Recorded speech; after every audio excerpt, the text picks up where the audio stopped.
pues irá sonando ya del otro día. Me voy a ir abriendo el chat por si acaso alguien quiere preguntar por el chat, ya sabéis. Podéis preguntar como queráis. Yo creo que vamos bien de tiempo, no hay problema. Si veo que vamos un poco pillados, os lo digo y ya cambiamos un poco la dinámica. Pero por ahora podéis preguntar sin problema. Vale, son y 32, vamos a dar un minutito más. Perfecto, bueno. Hoy esta parte de la clase anterior va a ser generalista de LLMs y después vamos a centrarnos hoy en OpenAI y ya os puedo decir que hoy sí que vamos a probar cosas que podéis utilizar. O sea, ya salir de la clase podéis directamente hacer lo que os he enseñado y podéis utilizar directamente OpenAI desde la API. Vamos a ver cómo se usa la API, los diferentes parámetros, vemos de todo, desde temperatura, parámetros de tope, topca. Vamos a ver también incluso algún ejemplo de generación de imagen, que bueno, no nos vamos a centrar aquí en generación de imagen por ahora, pero para que sepáis que se puede hacer todo este tipo de cosas con la API, que no hace falta hacerlo en el navegador. Podéis manejarlo todo desde código o de cualquier punto que queráis, que ya he visto que varios estáis haciendo cosas con N8N y este tipo de automatizadores. Entonces, bueno, sepáis que se pueden hacer desde cualquier sitio, pero desde código también. Vale. Son 33. Vamos a dar un minutito más, que cada 30 segundos entra alguien y vamos a comentar. Perfecto, bueno. Ya estáis viendo esto. Vale. Bueno, por contaros una curiosidad mientras, hoy, no sé si hoy o ayer, esto depende un poco del horario que tengamos, ha sacado nuevos modelos Qwen 3.5, modelos más pequeños, ha sacado un modelo de 9, un modelo de 10, de 27, un modelo de menos de 1 billón, bueno, ha sacado unos cuantos modelos, pero bueno, en general podéis quedaros con que los más populares están siendo el de 9 y el de 27, el de 9 funciona muy bien para ser un modelo tan chiquitito y el de 27 funciona muy muy bien en comparación a otros modelos actuales. Por supuesto, obviamente estos modelos son un poco peores, aquí bueno, depende del usuario, lo que quiere hacer, un poco peores que los modelos que tenemos a día de hoy, Gemini 3.1, Claude Sonnet 4.6 o Opus 4.6 y también el de Codex, 5.3 Codex de OpenAI, el GPT. Entonces bueno, son un poco peores, pero sí que es cierto que se pueden ejecutar en local con Olama y eso que nos ahorraríamos en las llamadas por si alguien quiere estar cacharreando en local con OpenClaw o con alguna tecnología de este estilo que genera agentes independientes, pues que sepáis que ahora se puede hacer con estos modelos que van muy bien. Porque Kimi K2.5 era muy bueno, pero ocupaba muchísimo. Entonces, bueno, pues a no ser que tengamos un ordenador buenísimo, mejor tirar con estos modelos más pequeños de Qwen. Sobre todo el de 27, ya os digo que funciona muy bien. He estado mirando estadísticas y funciona muy, muy bien. Bueno, son y 35, vamos a comenzar. Y, pues eso, cualquier cosa que surja, curiosidad, podéis comentarlo, ya sabéis que no hay problema. Perfecto, el otro día nos quedamos viendo este flujo, justo fue la imagen final que tuvimos, en el que comentábamos un poco cómo es este proceso dentro del Transformer, desde que entra el texto hasta que sale el resultado final, con el texto de respuesta que tenemos. Y bueno, por recordarlo, no voy a tirarme aquí mucho tiempo, tenemos el texto que introducimos nosotros, el prompt. Este prompt se tokeniza, como ya os comenté, el tokenizador al final lo que hace es traducirlo a IDs, a números. Estos números, estos IDs, se pasan al modelo de embedding. El embedding lo que hace es traducirlo desde este ID que tenemos a un vector de n dimensiones, dependiendo de la dimensionalidad. Funcionará mejor o peor para ciertas tareas, o será más o menos bueno. Como siempre os digo, el tokenizador y el embedding se tienen que entender, por así decirlo. Hay tokenizadores que funcionan mejor con ciertos embeddings, al contrario, con embeddings sin tokenizadores, pero bueno, en general se puede hacer un poco prueba y error, a ver qué combinación va mejor. Después de este embedding se le mete la posición a la palabra, entonces tendríamos tanto el embedding de cada una de las palabras. Recordad que siempre les digo palabras, pero son tokens en realidad. Cada uno de los tokens tendría su posición, es decir, este sería el primero, el segundo, el tercero, el cuarto en la frase, para que al final el LLM sepa un poco el orden que ha seguido, que si no es muy complicado sacar una respuesta. Después lo que haríamos es el mecanismo de atención, que os comenté el otro día, en el que cada una de las palabras se fija en todas las demás y también en sí misma para decidir cómo de importantes o cómo de relacionadas están. Después de esto pasaríamos por una red, que como os comenté, os lo voy a decir ahora en los siguientes slides, por una red neuronal que se llama feedforward, ahora veremos para qué se utiliza. Pasaríamos por otra capa que se llama normalización y residuals, que de nuevo estas dos capas son relativamente sencillas de entender. Y después haríamos la predicción del siguiente token. Como siempre os digo, los tokens se predicen uno a uno, es decir, sacaríamos el siguiente token y luego volveríamos a hacer todo el proceso para sacar el siguiente token. Así, uno tras otro, hasta que tuviésemos la respuesta final y sacase un fin de frase o terminase la cantidad de tokens máxima que le hemos puesto. Como ya veréis luego en la llamada de la API, por ya daros la realidad en cómo se suele utilizar ahora mismo. Este número máximo de tokens no se suele utilizar mucho. Lo que se suele hacer es que se pone un número muy alto, simplemente por si en algún caso extremo se pone a generar tokens como loco y que no nos cobre muchísimo. Pero no se suele utilizar como mecanismo para fijar en 100 tokens. Bueno, este estilo de cosas no se suele hacer. Pero como os digo, sí se suele fijar en 5.000 tokens, por ejemplo. 5.000 tokens es una barbaridad para una respuesta. Entonces, bueno, pues ese tipo de medidas un poco de control sí se suelen hacer con este tipo de parámetros. Y por último, de la predicción del siguiente token, la decodificación para pasar del ID que genera a el texto que nosotros recibimos. Esto sería en streaming, entonces veríamos cada una de las palabras como vemos habitualmente y bueno, pues al final el usuario no tiene por qué tener que esperar a todo el mensaje completo, sino que puede ir leyendo poco a poco y de hecho se genera tan rápido a día de hoy que no te suele dar tiempo a ir leyendo lo que va generando. Entonces bueno, el tiempo que se suele medir, esto también es una medida que se suele utilizar y la escucharéis mucho, se llama time to first token.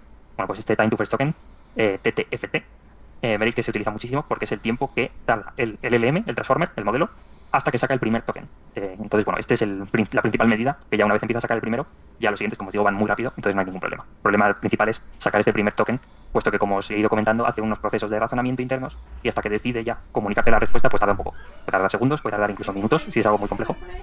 Y horas, bueno, es raro que tarde horas. Tendrías que pedirle algo muy, muy, muy difícil de conseguir. No suele llegar a horas nunca. De hecho, no suele llegar ni a minutos. Ahora lo consigue la gente que hace investigación para ver cuánto tiempo es capaz de procesar los LLMs. Así que veréis alguna estadística de tiempo máximo, de horizonte temporal, creo que lo llaman, que puede estar trabajando. Pero vamos, como os digo, eso es muy, muy extraño. Lo normal es segundos. Este sería el bloque básico de un transformer. Tiene 3 partes. Como ya os comenté, al final, todo lo que hemos visto aquí prácticamente lo entendemos. Ahora os voy a contar cada transformer. Si entendemos un bloque transformer como, por ejemplo, el del encoder de la izquierda, este bloque transformer, obviamente no tendríamos en cuenta el decoder, simplemente este bloque del encoder tendría una atención multifed, una capa de suma y normalización, al final es una suma, literalmente, y una normalización de los valores, una capa feedforward, que la tenemos, y otra vez de suma y normalización. Entonces, este bloque transformer tiene 3 partes, podríamos decir, porque la suma y la normalización al final son, por así decirlo, lo mismo, la misma operación, solo que hecha en 2 puntos distintos. Las fórmulas simplificadas de este bloque, como os comento, serían estas. Os pongo el dibujo a la derecha porque es bastante más sencillo verlo de forma visual. Abajo os pongo los valores, están desordenados, porque si no la Q sería difícil de hacer la flecha, si lo queremos hacer por la derecha, pero vamos, al final es lo mismo. Los valores Q, K y V, os recuerdo que Q era lo que preguntábamos, lo que queremos saber, K era lo que somos, os recordáis el currículum de cada uno de los candidatos, y V era el valor que aportamos. Entonces V, simplemente que sepáis que V es el valor que al final ponderaba un poco esta relación entre palabras, que al final es, por así decirlo, el más significativo porque está un poco fuera de las demás fórmulas. Y este sería un poco las matemáticas, que como os digo, de una forma un poco abstracta, porque os pongo aquí la capa de normalización y la multifactor tensión. Podríamos profundizar un poco en estas 2 fórmulas, pero vamos, al final con saber que hace este proceso es suficiente. Y de nuevo, para el siguiente paso, para este paso final I, Z es el punto intermedio, este punto central, para el paso final I lo único que haríamos es, en este caso, hacer la capa feedforward. Entonces, bueno, cada bloque mantiene la señal y la mejora con el contexto. Veis que cada bloque además recibe, en esta capa de suma y normalización, recibe el valor del que parte, por así decirlo, y lo que hace es que mejora la información que ya tenía. Es decir, no estamos directamente creando información nueva, sino que lo que estamos haciendo es, vale, tengo esta información, le voy a aplicar unos procesos para mejorar esta información y el entendimiento que tengo sobre ella, y después voy a darle el resultado en la salida. Ahora os voy a explicar la feedforward, que sé que seguro que os estaréis preguntando qué es esa capa. Bueno, pues esta capa le da, por así decirlo, le da forma a cada token, le añade una información a cada uno de los tokens, y lo que es, en realidad, es una red neuronal que funciona con cada uno de los tokens como input. Es decir, cada token es independiente, no se relacionan entre sí, y nos da una salida final. A la derecha veis el ejemplo. La capa azul, la capa de arriba, por donde entran las flechas, sería la capa por donde están entrando cada uno de los tokens, como veis es de forma independiente, es decir, cada uno de los tokens no realizan operaciones entre ellos, pero sí que pasan a través de una red neuronal que tiene las capas conjuntas, por así decirlo. Es decir, no tengo una red neuronal de un solo valor de entrada, sino que tengo n valores de entrada, simplemente que entre ellos, antes de entrar en la red neuronal, no hacen ninguna operación. Por eso se dice que son independientes. Entonces, pasa por una red neuronal simple, de forma independiente. Las fórmulas la podéis ver justo en el centro. Esto de GELU, sé que nunca, bueno, igual sí que lo hemos visto, así de refilón, pero lo que sí que hemos estado viendo es el optimizador, el optimizador es Adam, aquí me he liado yo, no es el optimizador, sino que es la regularización de la capa de la red neuronal. La regularización en este caso sería GELU, solo que hemos visto mucho la capa ReLU. Bueno, pues la capa ReLU, simplemente que sepáis que es otra fórmula, y esta GELU es otra fórmula, es una fórmula matemática, que simplemente no la he puesto ahí porque en el código veréis que se usa GELU directamente, pero por detrás es una fórmula sencilla, simplemente es una operación, y lo que hacemos es que esta capa o capas que hay entre medias de esta red neuronal puede ser de distinto tamaño, simplemente son de activación GELU. Suele ser la fórmula típica, como os pongo ahí. ¿Se podría hacer con otra fórmula de activación? Sí, se puede hacer. Pero bueno, en general se suele seguir un estándar y este es el estándar. Veréis también en este caso las W y las Bs, que sepáis, como siempre, las W y las Bs son parámetros que se entrenan, es decir, que se aprenden durante el entrenamiento y que luego cuentan como parámetros cuando os digo, este modelo tiene 27 billions, bueno, pues entre esos billions, unos de esos parámetros son estas W y estas Bs que estamos viendo ahí. Simplemente el valor 1 y el valor 2, el subíndice, simplemente que sepáis que es el número de la capa. En el ejemplo de la derecha os pongo una red neuronal que tiene una capa oculta, se cuenta solo la que tiene en el centro, no la de entrada y la de salida. Lo normal es que tengan más. Una capa oculta suele ser poco, pero bueno, simplemente para poner el ejemplo es suficiente. Y luego no miran otros tokens, solo modifica su vector. Como os digo, cada token es independiente, es decir, aquí no miramos a otros tokens, eso ya lo hemos hecho en la capa de atención. Simplemente lo que hacemos aquí es modificar este valor que tiene la salida, por lo que hacemos que mejore la información que tenemos. Esto es bastante abstracto, sí. Simplemente que sepáis que esta información que entra dentro de la capa, luego sale una información que es mejor que no tener esta capa. Entonces, bueno, pues hay que sepáis un poco por qué se utilizan este tipo de capas. Como os digo, al final lo que hacen es ampliar la información de los de cada uno de los tokens. Y después esta capa, y de hecho todas y cada uno de los bloques, lo que sale es aún suma y normalización. Y lo que hacen este tipo de capas es evitar explosiones de gradiente, también que no tiende a cero, y ayudar al aprendizaje. Es decir, lo que hacemos aquí es regularizar y normalizar ciertos valores y tener en cuenta el valor de entrada para evitar que pues, el gradiente tienda a infinito o que el gradiente tienda a cero, este tipo de problemas que suelen ocurrir en redes neuronales y que se suelen meter capas también de este estilo en redes neuronales. Bueno, pues aquí que sepáis que cada bloque tiene luego un bloque de suma y normalización. Que al final veis la fórmula arriba a la derecha veis las dos fórmulas de la suma y la normalización, tanto la suma cuando sale de la atención y después también la suma cuando sale del feed forward. La FFN es feed forward network, simplemente porque es una red neuronal y se suele poner FFN, aunque luego la llamen feed forward, simplemente que eso que nos líe. Pero vamos, al final simplemente es una capa que hace la suma y normaliza una regularización típica, no hay nada extraño. Como veis, la fórmula de la normalización, de la capa de normalización, es una fórmula normal y corriente, de media, también teniendo la desviación típica y este tipo de fórmulas que no hay ningún problema. Perfecto. El residual connection permite mantener la señal original, como os digo, permite mantener una señal para que no se desvíe mucho de este tipo de señales, es decir, que si le metemos un 1, de repente no saque un 99, sino que saque algo relacionado con el valor que le hemos introducido. Aquí no hay por qué ser 1 con 1, ni 1 el ejemplo, pero que sepáis que para esto sirve esta capa, simplemente para que no se desvíe mucho de estos valores previos, estos valores que recibe cada una de las capas que pasa. Y bueno, es imprescindible en redes profundas porque, como os digo, suele ocurrir problemas de, sobre todo, expresión de gradientes y la regularización suele mejorar mucho el aprendizaje porque hay muchas veces que ya no tanto estos modelos de transformers, sino que los modelos en general de deep learning y de machine learning, si no tienes cuidado con normalizaciones, si no tienes cuidado con regularizaciones, lo que pasa a veces es que memorizan en vez de aprender y te crees que está mejorando mucho, pero luego cuando le pones un problema que no has visto nunca, te empieza a fallar muchísimo. Pero bueno, para eso sirven en este tipo de capas. Simplemente que lo tengáis en cuenta. Y después la decodificación. Aquí bastante sencillo, es tal cual decodificamos el contrario de cuando codificamos a los tokens. Bueno, pues lo mismo, del vector final a la palabra siguiente. Lo que hacemos aquí es que la última capa, por haceros un ejemplo, esta última capa naranja que vemos aquí, lo que va a sacar es una proyección al vocabulario completo. El vocabulario completo, sí, es justo lo que estáis imaginando, todos y cada uno de los tokens que puede haber en todo el vocabulario que conoce. Es decir, el tokenizador, todos los IDs que tiene, pues vamos a sacar una probabilidad de que sea cada uno de estos IDs. Parece gigantesco, pero así es como se hace. Funciona bastante bien. Al final el vocabulario podéis imaginar que tampoco tiene por qué ser tan grande, igual son 20.000, 30.000, depende un poco Voy. de cada uno de los tokenizadores, pero bueno, en realidad en código es bastante rápido y obtenemos un vector de logits, de probabilidades sin normalizar. ¿Qué quiere decir esto de sin normalizar? Bueno, pues la probabilidad puede ser que no sume 1 exactamente y además puede ser que las probabilidades pues, varíen muchísimo entre uno y otros tokens dependiendo del resultado que nos dé. Es decir, que no tiene por qué sumar 1 todo el vector, sino simplemente es la probabilidad que nos va a dar acumulada. Bueno, acumulada no, porque acumulada sí que sería que sume 1, ¿me entendéis? Es la probabilidad de cada uno de los.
No, fritos.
salte.